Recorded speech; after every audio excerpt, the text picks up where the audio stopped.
Alright.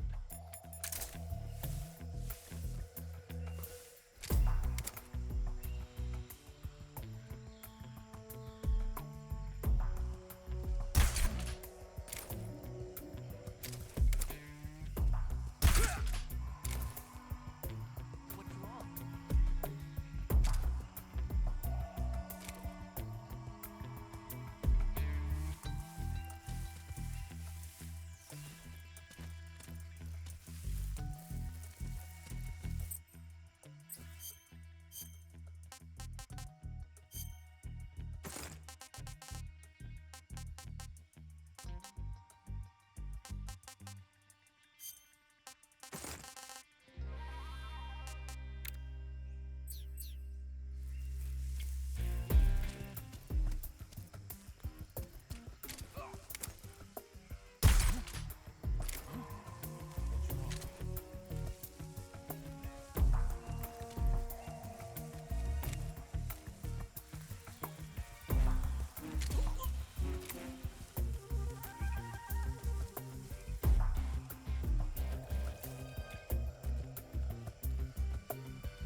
Where'd you even go?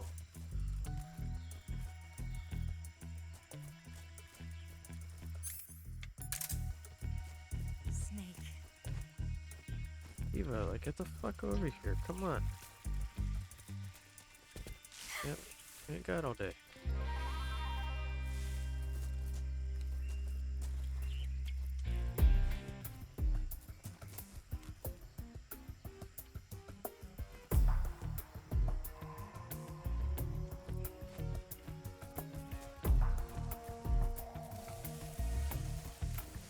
Eva, please.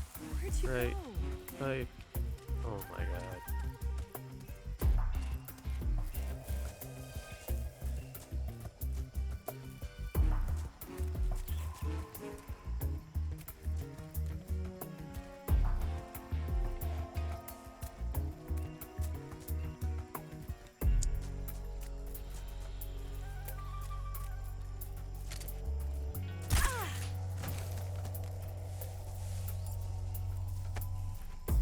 This is just easier.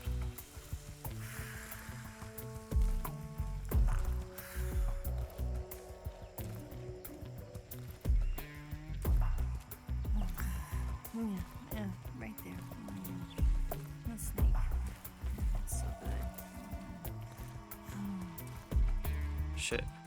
Let go. Somebody there?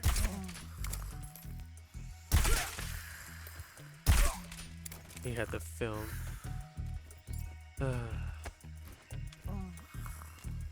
I've been so bad about collecting those.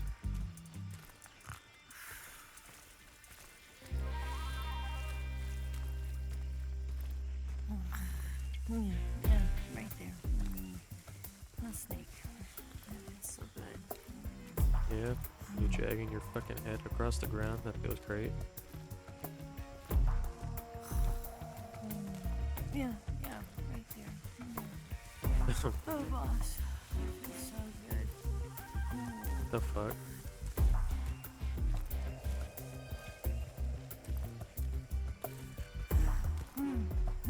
Right there. Sight him. That feels so good. Go.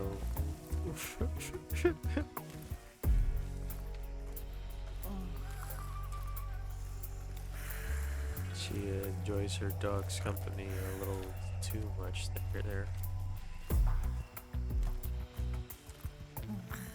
Yeah, right there. The snake. I see him right there. So good.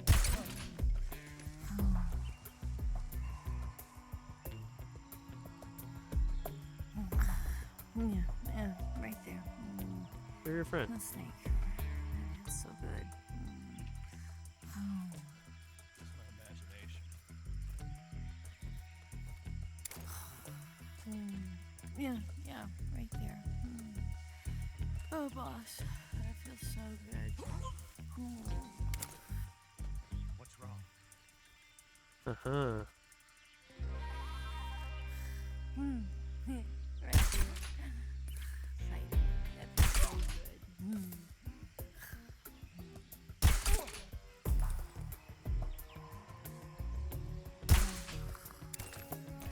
I saw something move over there. Oh. I'm sorry.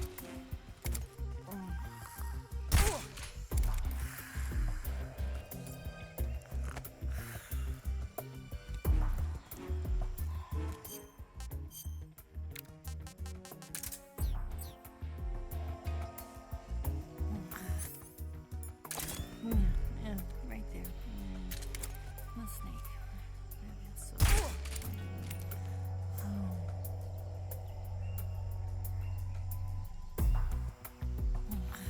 Yeah, yeah, right there.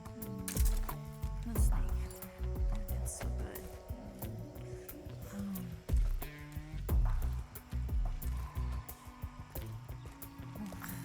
Yeah, yeah, right there. The snake. That feels so good.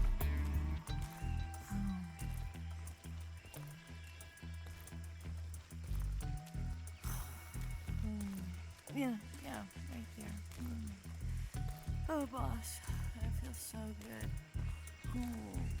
Everyone just feels so good. Right there. Fido, that feels so good. Stupid.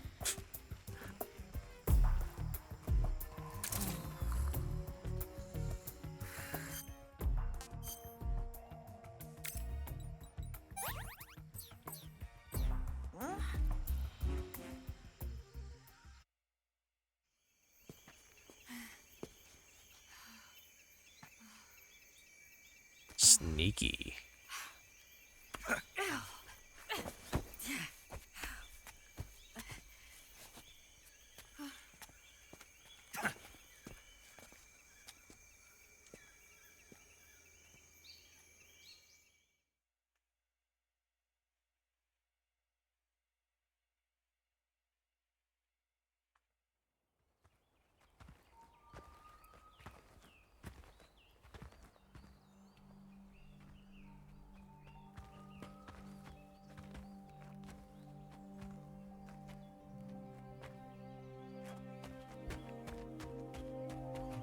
Come on, Snake. You're feeling better.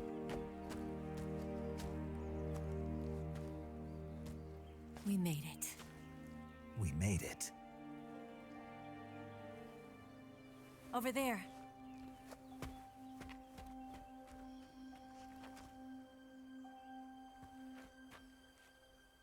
It's the boss, isn't it? I'll go get the wig ready to take off. You go Right. fuck her up. I'll leave you two alone. But come back in one piece, okay?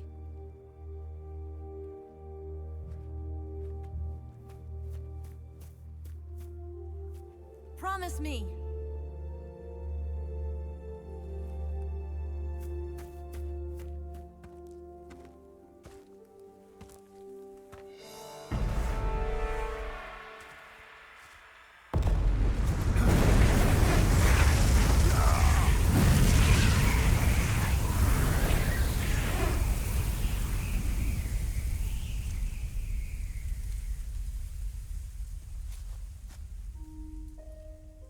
Life's end. Isn't it beautiful? It's almost tragic. When life ends, it gives off a final lingering aroma. Light is but a farewell gift from the darkness to those on their way to die. I've been waiting, Snake, for a long time.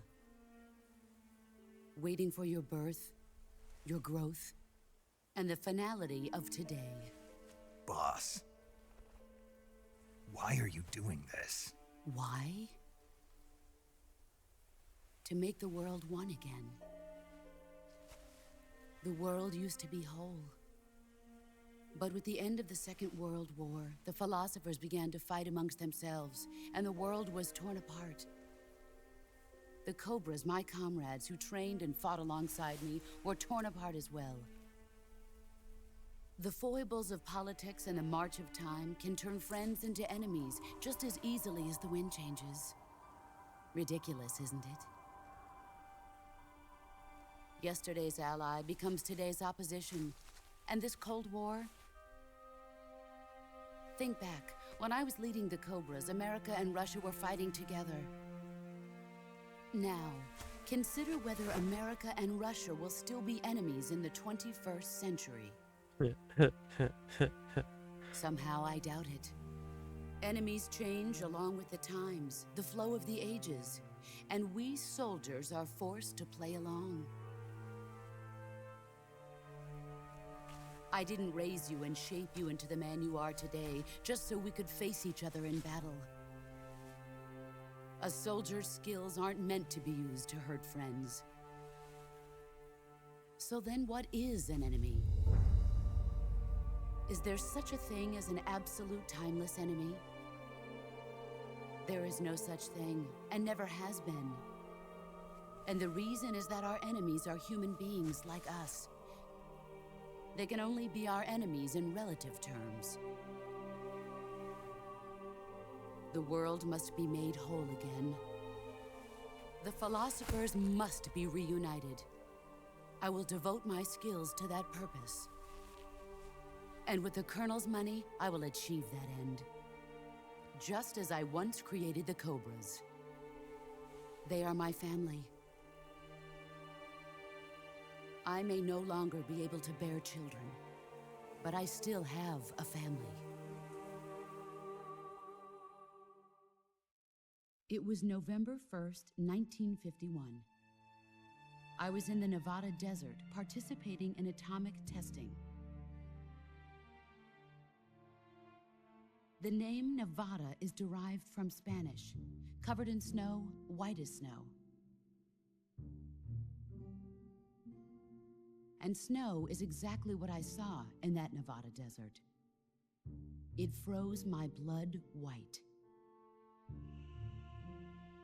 Snake, you were an atomic test subject, weren't you? On Bikini Atoll. That's part of the reason I was drawn to you. You and I are alike. We're both slowly being eaten away by the karma of others. We'll never have the chance to die peacefully of old age. We have no tomorrow. But we can still have hope for the future. In 1960, I saw a vision of the ideal future from space. 3 years earlier, the Soviet Union had succeeded in launching Sputnik, the first man-made satellite in history, into orbit. This came as a huge shock to the United States. In response, America threw everything it had into its own manned spaceflight project, the Mercury program. Even as the Soviets seemed poised to send their first man into space, America was still experimenting with chimpanzees and rockets. The government wanted human data. So they secretly decided to send a human being into space. I was the one they chose. At the time, they didn't have the technology to block out cosmic rays, and whoever they sent up would inevitably be exposed to heavy radiation. That's why they chose me. After all, I'd already been irradiated once. Of course, you won't find any of this in the history books. I could see the planet as it appeared from space. That's when it finally hit me. Space exploration is nothing but another game in the power struggle between the US and the USSR. Politics, economics, the arms race, they're all just arenas for meaningless competition. I'm sure you can see that, but the Earth itself has no boundaries. No East, no West, no Cold War. And the irony of it is, the United States and the Soviet Union are spending billions on their space programs and the missile race, only to arrive at the same conclusion. In the 21st century, everyone will be able to see that we are all just inhabitants of a little celestial body called Earth. A world without communism or capitalism, that is the world I wanted to see. But reality continued to betray me. In 1961, I was sent to Cuba, to Bahia de Cochinos. It was part of a CIA-sponsored invasion under the guise of taking Cuban exiles back to their country. But the US government betrayed them. Our weak-kneed president held back their air support. Defenseless, the exiles were annihilated by the Cuban army. All I could do was watch in silence. I was set up by the very country I'd sacrificed so much for, by the very government I dedicated my life to defending. I was driven from the surface world, and I went underground. Then, 2 years ago, I faced the sorrow, my old comrade in battle. He was my friend. But one of us had to die. I was left with no choice. The sorrow gave his life for me. There is no enmity between us. One must live, and one must die. That was the mission. The ones who gave me that mission were the philosophers.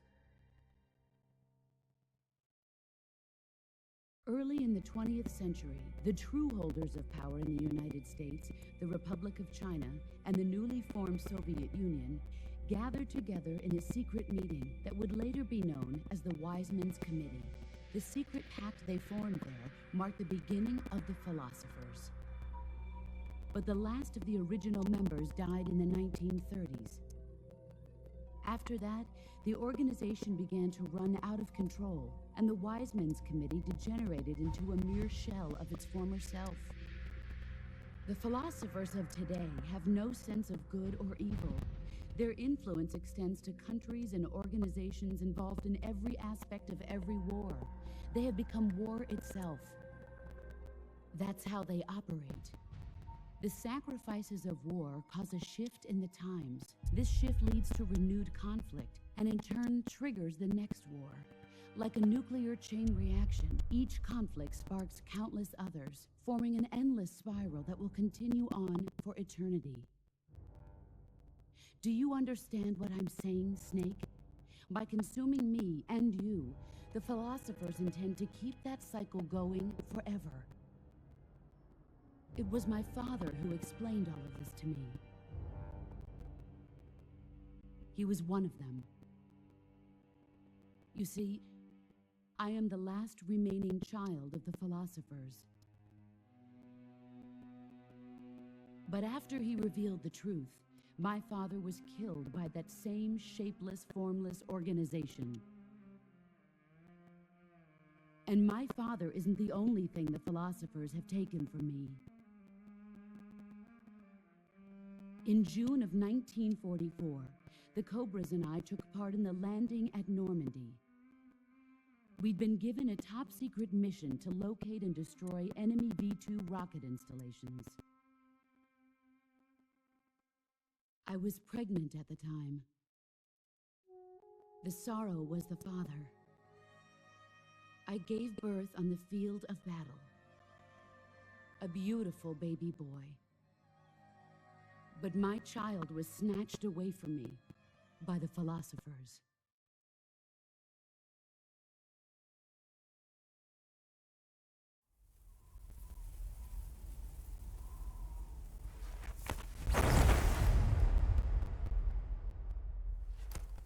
Look at this scar. This is proof that I was once a mother. I gave up my body and my child for my country. There is nothing left inside me now. Nothing at all. No hatred, not even regret. And yet sometimes at night, I can still feel the pain creeping up inside me, slithering through my body like a snake.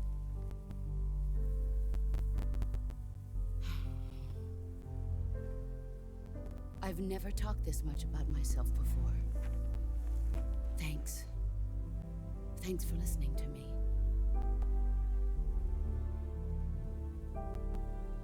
I feel content. Snake,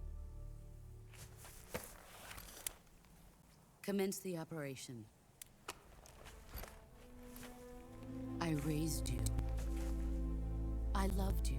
I've given you weapons, taught you techniques, endowed you with knowledge. There is nothing more for me to give you. All that's left for you to take is my life, by your own hand. One must die, and one must live. No victory, no defeat. The survivor will carry on the fight. It is our destiny. The one who survives will inherit the title of boss. And the one who inherits the title of boss will face an existence of endless battle. I'll give you 10 minutes.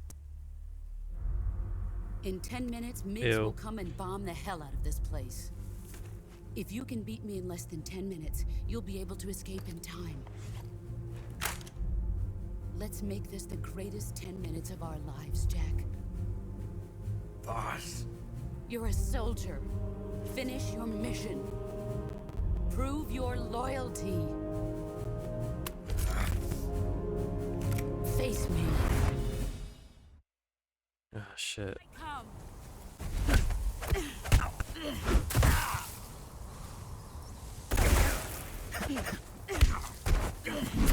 Play rough. Pathetic. Play rough. You're not the man I thought. Try. Okay, well, I can't get the timing.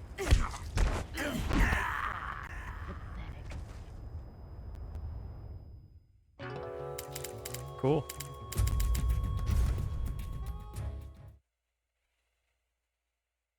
Come.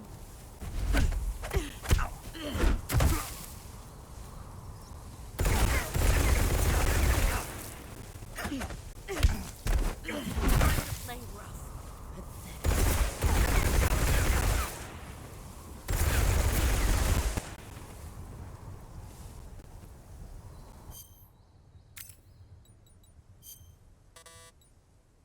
Oh.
What's that? He's gone. Shoot, she's shooting at the duck. It's so funny. Where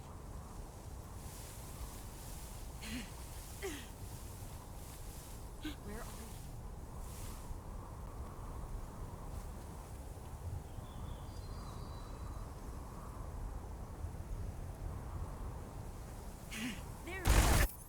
Shit.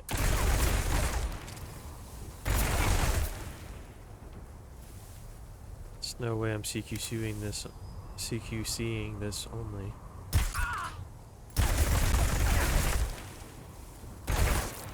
I mean, I could, but I don't know the timing.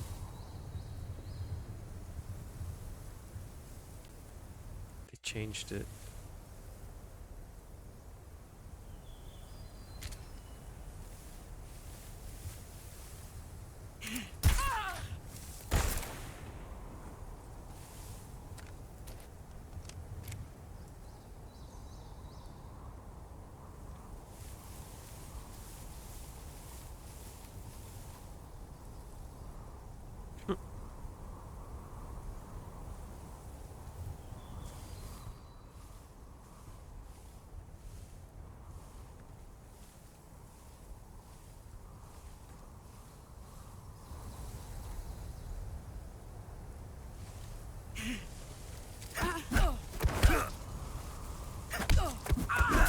Excellent.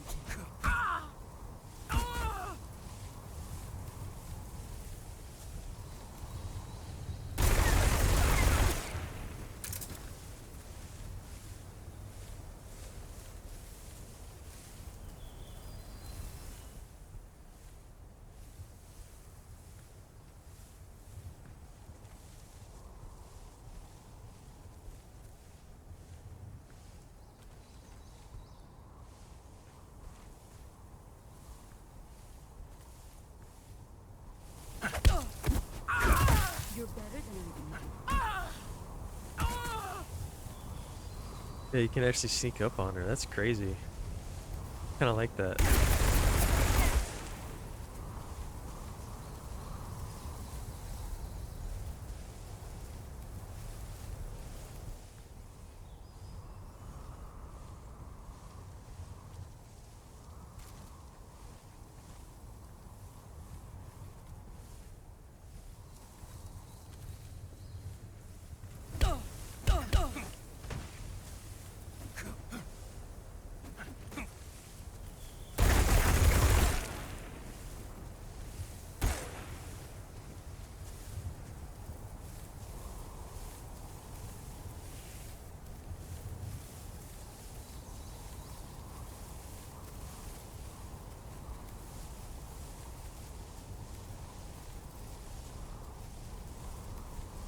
This arena looks amazing, by the way. Snake, like, come on. Shit. Oh, she's over there.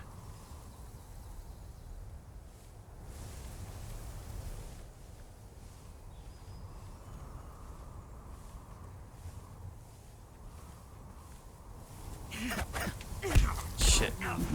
You're not the man I thought.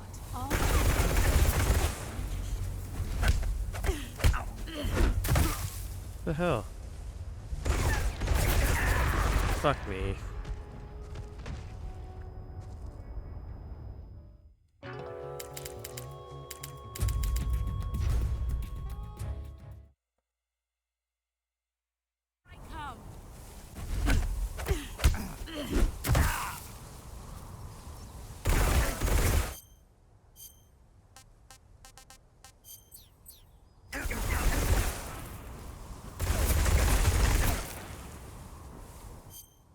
Damn. That took a lot of bullets.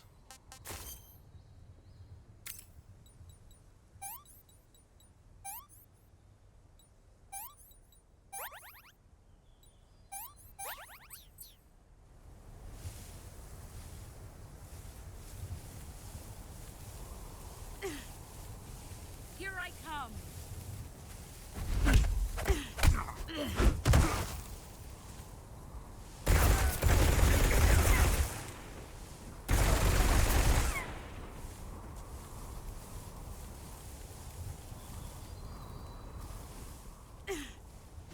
Get ready. Okay.